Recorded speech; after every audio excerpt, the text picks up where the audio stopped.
Assalamualaikum warahmatullahi wabarakatuh. Perkenalkan, nama saya Nabila dengan NIM 91142213. Kelas A, S1 Pendidikan Ekonomi.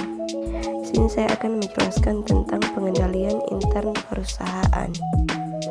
Pengertian pengendalian internal perusahaan. Pengendalian internal perusahaan adalah sistem manajemen yang digunakan untuk melihat sejauh mana efektivitas dan pengawasan terhadap ketidaksesuaian dalam mencari peluang perbaikan perusahaan.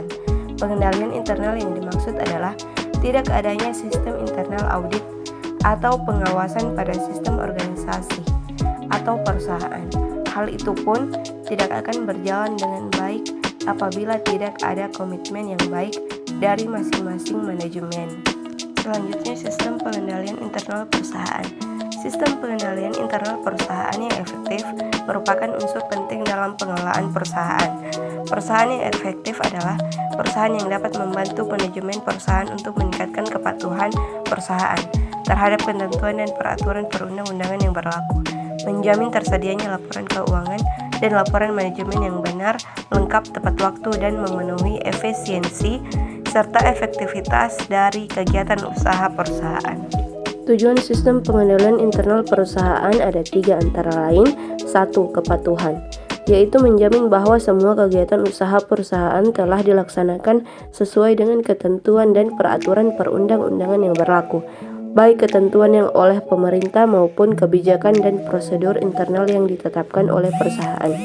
Kedua, informasi, yaitu menyediakan laporan yang benar, lengkap, tepat waktu, dan relevan yang diperlukan dalam rangka pengambilan keputusan yang tepat dan dapat dipertanggungjawabkan. Ketiga, operasional, yaitu meningkatkan efektivitas dan efisiensi dalam menggunakan aset dan sumber daya lainnya dalam rangka melindungi perusahaan dari risiko kerugian. Salah satu pelanggaran pengendalian internal yang paling serius adalah kecurangan yang dilakukan oleh karyawan. Kecurangan karyawan atau employee fraud adalah tindakan yang disengaja untuk menipu perusahaan demi keuntungan pribadi. Penipuan ini meliputi pencurian kecil-kecilan seperti lebih tepat beban perjalanan dinas dengan sengaja, hingga penggalapan uang miliaran rupiah melalui skema penipuan yang rumit. Peran penting sistem pengendalian internal membantu manajemen dalam mengendalikan dan memastikan keberhasilan kegiatan organisasi, menciptakan pengawasan melekat, menutupi kelemahan dan keterbatasan personil, serta mengurangi kemungkinan terjadinya kesalahan dan kecurangan. Membantu auditor dalam menentukan ukuran sampel dan pendekatan audit yang akan diterapkan. Baiklah, itulah materi yang bisa saya jelaskan. Lebih dan kurangnya saya mohon maaf.